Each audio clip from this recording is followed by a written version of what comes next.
O'Reilly. You need parts? O'Reilly Auto Parts has parts. Need them fast? We've got fast. No matter what you need, we have thousands of professional parts people doing their part to make sure you have it. Product availability. Just one part that makes O'Reilly stand apart. The professional parts people. O'Reilly Auto Parts. Outdoor adventure won't wait for engine problems. Things like hard starts, rough performance, and lost fuel economy are often caused by fuel gum and varnish buildup. Seafoam can help your engine run better and last longer. Simply pour a can in your gas tank. Hunters and anglers rely on Seafoam to keep their engines running the way it should the entire season. Pick up a can of Seafoam today at your local auto parts store or visit seafoamworks.com to learn more. There's nothing like snook hook sets at dawn or catching a tarpon in the moonlight. Find your next fishing trip made easy on fishingbooker.com and experience the magic of the Sunshine State or any other destination on your fishing bucket list. Book a blue water adventure in search of sailfish or go snapper fishing with the kids. With over 6,000 captains and trips to choose from, planning your next one just got a whole lot easier. Download the Fishing Booker app on the Google Play or App Store or visit them online at fishingbooker.com to book your trip today.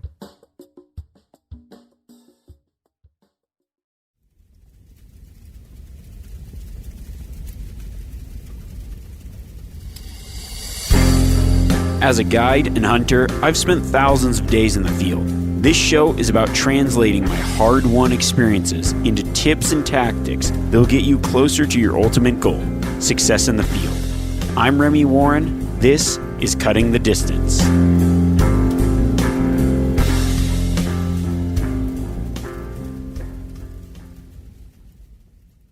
Welcome back. It is question and answer week. So I'm taking the things that you want to know, all your burning questions, and I'm going to be answering them this week on the podcast. I really like to do these Q&As because I believe that everybody has a little bit of a different experience or wants to know something different that maybe I don't think about. And so this is a great way if you've got questions, you've listened to the podcast, maybe you're trying new tactics or you're new to hunting and maybe the things I'm talking about are too advanced. There's no question too simple or too, I would say, technical. Whatever you guys want to ask, feel free to ask, and I try to read through as many as I can, and I think that there will be a lot of value-added information this week especially. I'm really pumped. We've got a lot of response on so many good tactics that people have been using and been successful for elk already, which is awesome. That's the whole goal here. So let's just dive into these Q&As right now. The first one here comes from Nick. He says, my question is, how important is opening day out west? We hear all the time on the Meat Eater podcast about the eastern states and the odds decreasing significantly if you aren't out on opening day. Does that apply to western firearm hunts? And if so, how much? He says, I'm planning on going to some national forest land and want to get as far from roads as possible, but wondering how wary the bucks will be after opening day. Also, this being his first hunt and the laws allow any buck, he's planning to take whatever he can. He just loves good meat and his goal is to harvest something himself, even a forky. Thanks for putting out the awesome podcast, especially for the information that helps new hunters like me with no mentor to find ways to get out in the woods. I really appreciate that question, Nick, and that's a great question. There was quite a few other similar questions about how important is opening day. Honestly, it's not that important, and here's why. Yeah, I think this is the difference. Based on the style of hunting that you're planning, getting away from roads, getting away from people, you're already going to be limiting a lot of contact, even opening day or not.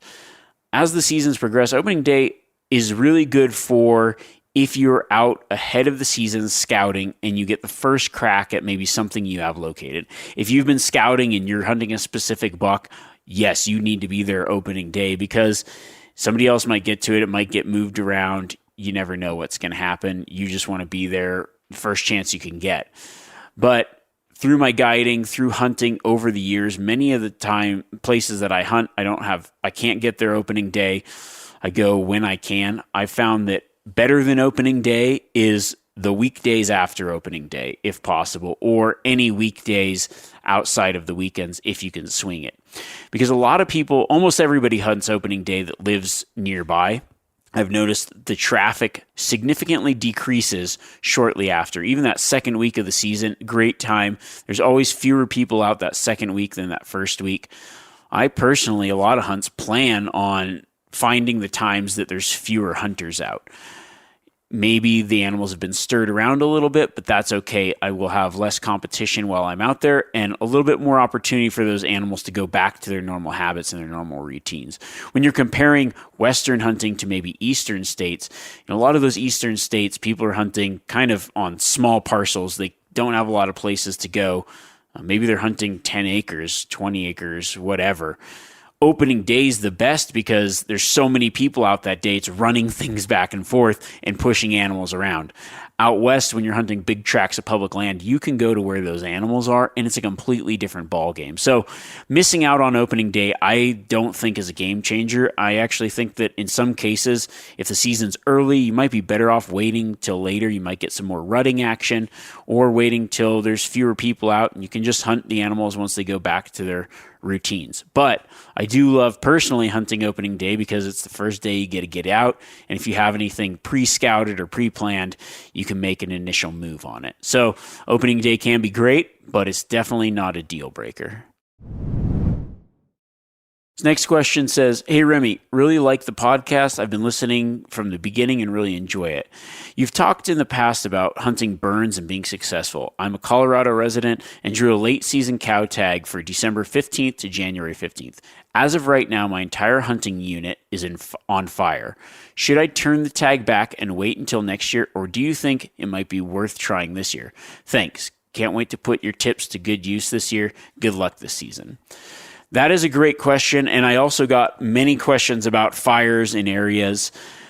Based on what I'm seeing here, a late season hunt, December 15th to January 15th, you absolutely need to hunt this tag. This may be your best chance on this unit for a cow elk, in my opinion. October, early season fires, August, summer, even in October. Fires that same year on what I'm assuming, if there's a December 15th to January 15th season, that's winter range. Fires on the winter range that same year can be extremely, extremely productive because what you're going to get, like enough time to put that nutrients back in the ground, you're going to get a ton of green up on those open slopes in the sun that time of year. I would absolutely hunt those burns.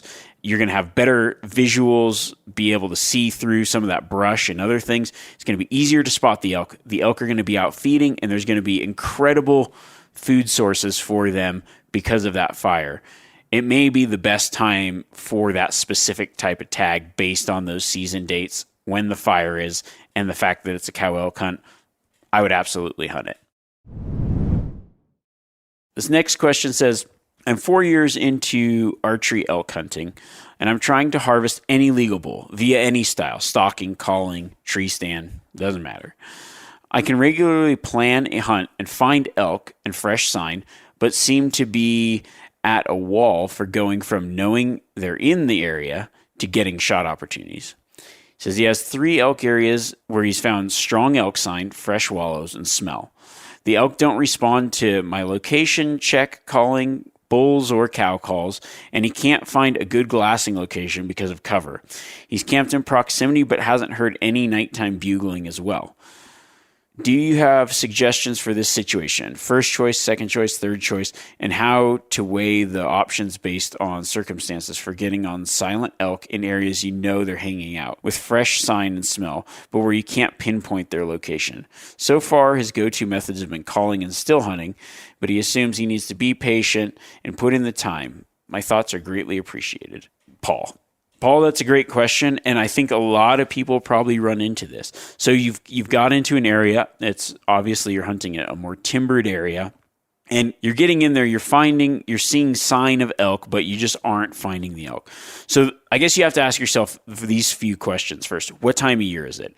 Are you not hearing elk during the prime rut, and are you finding this sign while you're hunting, or are you finding this sign prior to this peak rut? Like, are you finding this sign in the summertime and then you're going in there during peak rut, or is this an earlier season where it might not be that mid-September season? Because that's going to be a big difference.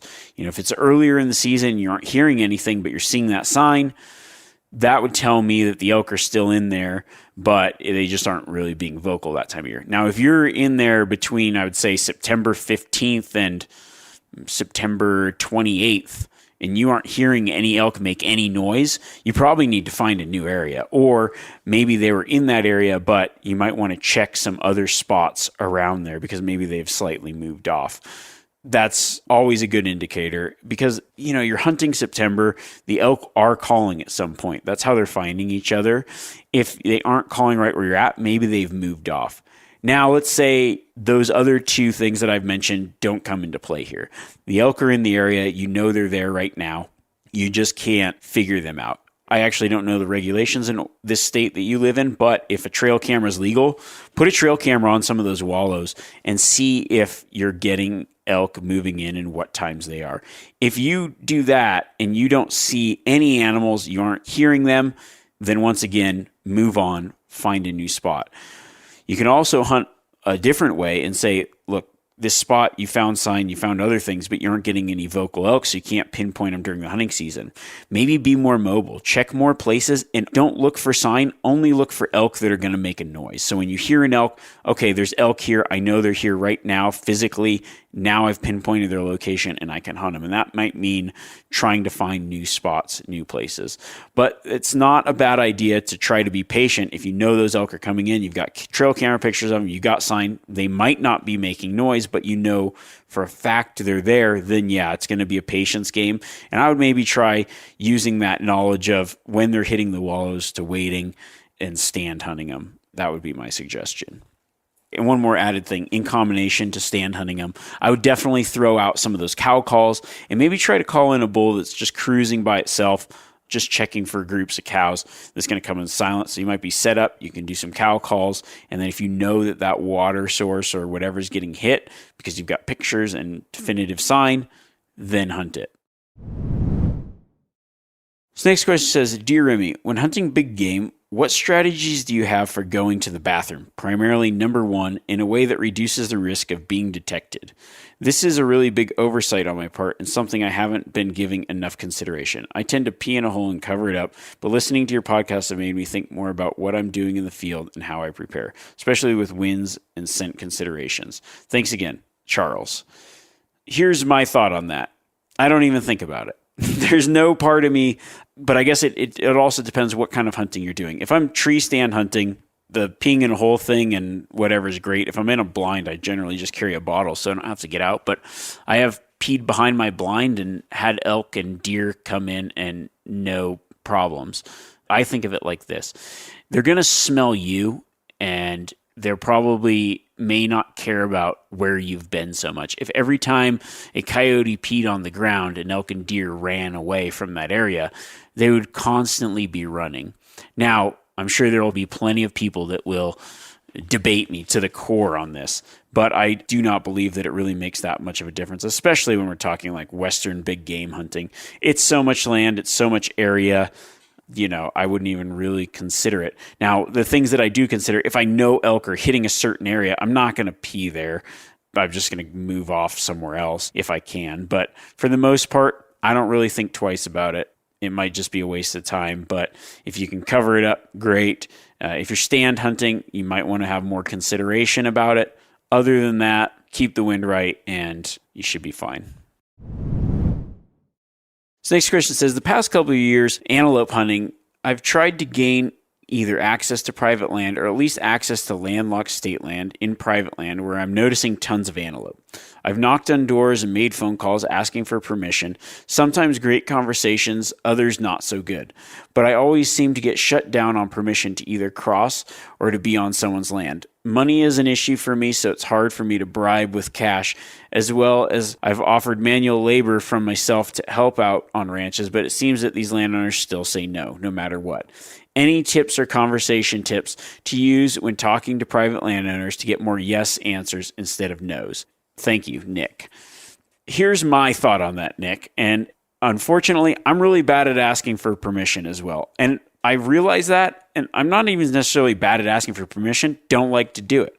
So I just find better public land spots. And that is just the way that I've hunted. I mean, really look into whatever state you're hunting. There's so many different programs like Access Yes programs, block management programs. Every state's got a different name for them, where the state actually leases private lands for public hunting. Now, it kind of makes it, yes, like public land, but there are some really good places that you can hunt like that. If you don't like permission, have to ask for permission, start researching some of those areas as well as researching more public land options. I mean, I wish that there was a secret ingredient to say, here's how you talk up a landowner. And I know some people are good at it. I just don't like having to ask people and do that because I'm not really good at that, kind of like just going up to random people and asking them, hey, can I hunt your property? Because I know if it was my property, I'd be like, hell no, you can't hunt here. I want to hunt here. And if anybody's going to hunt, it's going to be people I know. So for the most part, I would say instead of spending your time doing that, spend time really just trying to find better public land areas. Now, the fact that you go out there and ask these people, I would say that's great. You have a skill set that I say I don't even have. So I would continue to do that. To be able to just go out, talk to these people, just like the more times you try, probably you get a lot of no's, but one day you will get a yes. And I know a lot of people that do that and do get yeses. So I would say continue doing what you're doing, but also really just use your onX maps, look into some of that public land, try to find some better public land spots, and then look to whatever state you're at and try some of those places that are private land that have those features of private land, but you don't necessarily have to ask for permission, or it has a system set up on how to ask for permission. I think that's a lot easier. We've got a bow question here. It says, I had a question on proper sight alignment for multi-pin bow sights. I consider myself a pretty decent shot with a rifle. Past life was in infantry, so lots of training and repetition. I feel comfortable in the gun world. For bows, I've been self-taught since getting my first bow 15 years ago. I've always centered the pin on my peep sight for my yardage. Getting ready for early season, something struck me to center the circular housing of my sight on the peep sight. So my question is the proper sight alignment, centering the pin within the circle or the peep sight, or aligning the two circles of the housing and the peep and hold the right pin on the target. It says, hope to hear from you, Reebs. That's a great question. The question's kind of a little bit complicated. So he's essentially asking, how do you align your sight and your peep sight? I always align the circular housing to my peep. So what I try to do is I try to match up where my peep sight, I do this different ways. So you can do it by sizing your peep to your sight or moving your sight in and out and doing a combination of both. So there's different size peep sights. I try to go with a little bit smaller peep sight, especially if I'm going to have my sight a little bit further out. And what I like to do is I like to center my peep where it like kind of makes a concentric circle from the outside of the sight housing that I'm looking at. So my sight picture is a sight housing, and I like my peep to be inside the outside of the sight, where it's like if it's got a white line or whatever, it's not inside the sight, but it's also just like matches up the sizing of my sight housing. So I like to line my sight housing and my peep so there are two circles that are exactly the same size.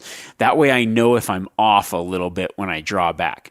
And then you use whatever pin for the yardage on that. So I always center my sight housing into my peep, so that way it's consistent, it's the same every time, and I know that I'm looking through it exactly the same every time. My sight actually has like different housing faces, and it's got different color rings on it, so I can try to line my peep up with the center ring, so then I know if it's off a little bit. I'm using a Fast Eddie XL, the Spot Hog one, and then I'll adjust my sight so it matches my peep perfectly. And I've found that doing that really helps me maintain all those things that you need to maintain to make a good bow shot. So if you're going to make a good bow shot, like a perfect bow shot means you're doing the same thing correct every time.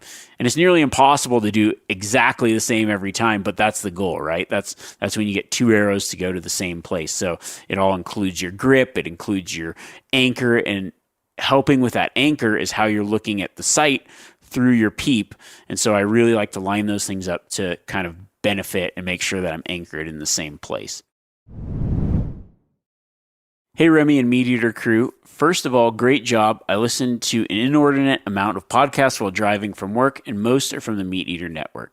I've listened to every episode of Cutting the Distance at least twice, so maybe I missed something. It seems when I'm glassing for deer, California archery, so mid to late summer, I only turn them up at night and can never stalk into bow range before shooting light is up. To follow that up, I can never seem to find them the next morning either. Do you have any tips on glassing bucks in the AM and how to find them the next day if spotted at sunset or later? Do deer typically feed in the morning on eastern slopes or northern, or is it hit and miss? Thanks for the podcast. Keep it up, Ben. That's a great question, Ben, and I've kind of seen this in some areas from experience. Generally, I'm going to assume a few things here. So I'm going to assume that you're hunting mule deer, but I'm also going to then simultaneously assume that you might be hunting blacktails. They do behave a little bit differently. Blacktails tend to be more forest-dwelling creatures, a lot like I would consider their habits a lot more like whitetails. They hold a very small range, and they are very intimate with that range. They know that range really well, and it's generally in thicker cover. So if you're seeing the deer come out in the evenings and they're blacktails, that's probably because they're moving closer to the cover of darkness, and then they're already in that cover in the mornings or whatever, if you are not seeing them come back out in the morning. So what I would suggest then is, still hunting those areas nearby, or planning on setting up for them to come out and try to build a pattern for them to come out in the evening and try to understand the pattern of those deer. Now we're going to go to the flip side of that. If we're talking mule deer, or even maybe like mule deer blacktail hybrids, you kind of get into that weird mix. But if you're spotting them, let's say they're mule deer, they're out in the open in the evenings, and then you just can't catch them in the mornings, it might have a little bit to do with the sun and how hot it gets early season. So they might be coming out in the evenings and then feeding through the night. I would say plan on looking on the opposite side of where they're coming out in the morning. So if it's a one ridge and they're out in the evenings, say on a south-facing slope, they might be on the north slope in the morning, because what's going to happen is that north slope will keep that sun longer. So that north face is going to just be shaded longer. And maybe they're just feeding in that, and they're just feeding close to their bedding area. So then they're going to go do their initial bed somewhere on that hillside because it's going to stay shaded. And then they're going to go bed permanently. So I would definitely focus on those north faces early in that hot summer, especially if there's a little bit of an opening nearby where maybe that might play into it a little bit. So I think focusing on those two things will really help you locate them different times, not just later. Another thing to think about is maybe on those areas where you've seen the buck, kind of figure out where are these deer bedding? Why is it feeding in this particular area? Is this cover that it's coming out of and going into maybe its home range, or is it just kind of like passing through? If you're seeing a lot of bedding near that on maybe a different slope or in that same area, then you'll know, okay, well, they're bedding here. Where's their bedding area? Here's where they're feeding in the evening. Where's a logical place that they might be feeding in the morning? Because they probably are feeding in the morning, but it might be a little bit more in cover. So just really kind of extrapolating that and then focusing on those areas, I think you'll have a lot more success. This question comes from Nick. Quite a few Nicks this week. I like it. It says, I've been elk hunting for the past few years and have had some opportunities, but it hasn't worked out. I think my biggest problem is being able to stay on elk. I can usually find them within the first day or two, but then I spook them and never seem to find them again. Any advice on relocating elk? I appreciate all the advice that you provide. As an adult onset hunter, I appreciate any valuable information I can get. That's a great question. If you blow it, what do the elk do? Now, elk have their certain patterns, but when they get pressured, then they start to do what I call like loops or safety loops. So they like a certain area and they might even hang out there forever unless they get bumped. And then you bump them and it's like, well, what happens? Generally, I find that they have these like 3-day loops. So they've got these areas that they go to through safety. So you've pushed them. Many elk might go back to that same place the next day or the next couple days. If you aren't seeing that, then I would say every 3rd to 4th day, they might be back into that area.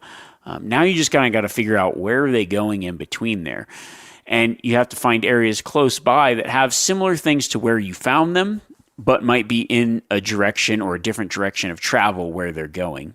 If it's a super highly pressured area and you spook them, they might end up just staying in cover and, being in a smaller area, but just staying tightly in a place where they aren't getting bothered. So look at a map, pull up your map and say, what's a place that is very difficult for people to get to, for predators to get to, for these elk where they're going to stay safe for the longest period of time and not interact with anyone?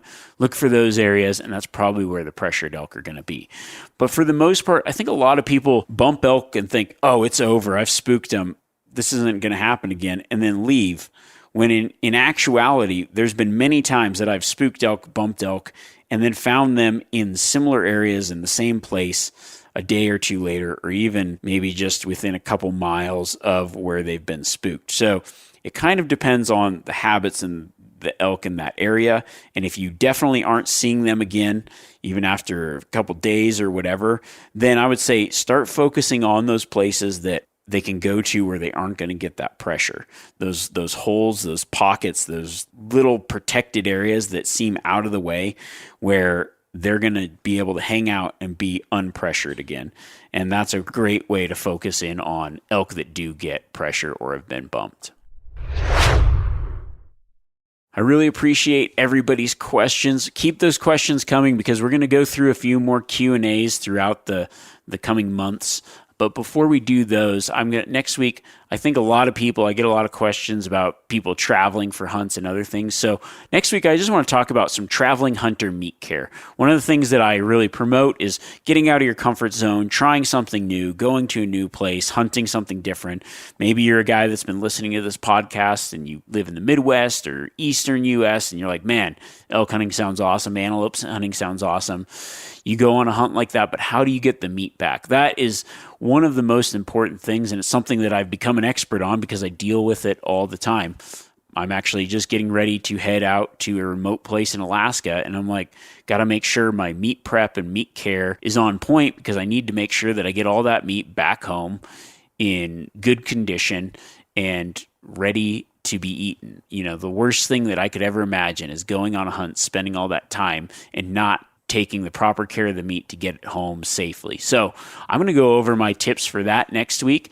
And then if you got other things you want to talk about, other topics, feel free to reach out. Social media, Instagram is a great way to do it. I'll be posting and sharing stories and all my hunts and other things on my @RemyWarren Instagram. So if you don't follow me over there, check that out. I think you'll like it during the season. I'll be sharing some of these hunts that I talk about. And then also I'll be able to get your questions and comments and other things. So it gives me a good idea of the things that everybody wants to hear about and the topics that we talk about on this podcast. So I appreciate you guys. Until next week, keep the questions coming. We will catch you later.